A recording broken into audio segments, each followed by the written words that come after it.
Welcome to Parsimony, your comprehensive solution for efficient business management.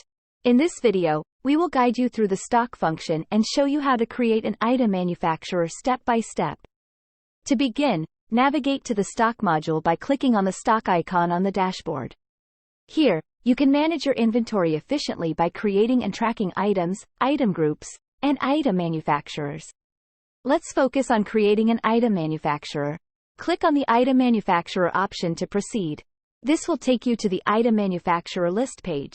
Click on the Add Item Manufacturer button to create a new one. Next, you will see a form where you can enter the details of the manufacturer.